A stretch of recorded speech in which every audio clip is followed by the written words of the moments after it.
ধরেন স্যার এটা ইয়ে না ইয়েতে ভিডিও আসো, তুমি আসো, স্যার আমি করতেছি। তুমি ছবি দাঁড়াও না, ছবি তুমি কি দাঁড়াও, আস্তে ব্যথা হয়ে পায়। তুমি এগো থাকো। এই স্যার বিসমিল্লাহির রহমানির রহিম।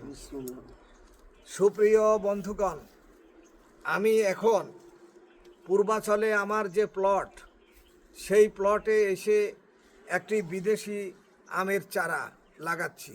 এই বিদেশ থেকে এই চারাটি আমার ছোট ভাই ছানি নিয়ে এসেছে। সে 3টা চারা এনেছে। একটা হচ্ছে চায়না 3 এক চারা। এই আম গাছটার নাম কি? বানানা, এটা বানানা ম্যাঙ্গো। বানানার চারা ও নিয়ে এসেছে, আমাকে সে উপহার দিয়েছে। আমি এই আমের চারা লাগাচ্ছি। আপনারা নিশ্চয়ই দেখছেন আমার অতি প্রিয় শফি, সে এই চারা লাগাচ্ছে। সে এই জমির দেখাশোনার দায়িত্বেও, এই জমির মালিক তার বাবারা ছিল, সরকার এটা অ্যাকোয়ার করেছে। তো আমার এই সব কিছু বিষয়ে দেখাশোনা করে শফি। শফি অনেক গাছ লাগিয়েছে, এখানে গাছ লাগিয়েছে, পেঁপে গাছ লাগিয়েছে, বাতাবির গাছ লাগিয়েছে, পেয়ারা গাছ লাগিয়েছে। সেই দেখাশোনা করে। আমি বছরে একবার আসি কি আসি না, আর মৃত্যুর আগে এই গাছের ফল খাইতে পারবো কিনা তাও জানি না। তো আল্লাহ যদি শফিকে বাঁচিয়ে রাখে, তার ছেলে মেয়ে, আমার ছেলে মেয়ে এই গাছের ফল খাবে, এটা প্রত্যাশা করছি।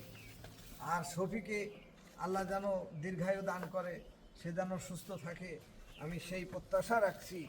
আল্লাহ তুমি তাকে হেফাজত করো, আমাকে হেফাজত করো, তার পরিবার পরিজনকে হেফাজত করো, সানিকে হেফাজত করো। ধন্যবাদ আপনাদের। আম গাছটা লাগানো শেষ হলো। এদিকে হ্যাঁ, তো আল্লাহ তুমি হেফাজতের মালিক। এই গাছ লাগাইলে অনেক সব পাওয়া যায়। এই গাছের যারা ফল খাবে তারা সব আমাদেরকে দোয়া দেবে, এবং আশেপাশের লোক যারা খাবে তাদের থেকে আমরা সব পাবো। আমাদের প্রিয় নবী হযরত মুহাম্মদ সাল্লাল্লাহু আলাইহি সাল্লাম গাছ লাগানোর জন্য আমাদেরকে উৎসাহিত করে গেছেন। তা আমরা সেই নবীর যে গুরুত্বপূর্ণ নির্দেশ সেটা পালন করলাম। প্রত্যাশা আপনারাও সবাই আপনাদের ছাদে, আপনাদের যার যেখানে যতটুকু জায়গা আছে গাছ লাগাবেন। গাছ আমাদের অক্সিজেন দেয়, আর আমরা কার্বন ডাই অক্সাইড দিই, গাছ সেটা চুষে নেয়। আমাদের সুস্বাস্থ্য রক্ষার জন্য গাছের একান্ত দরকার। ধন্যবাদ সবাইকে।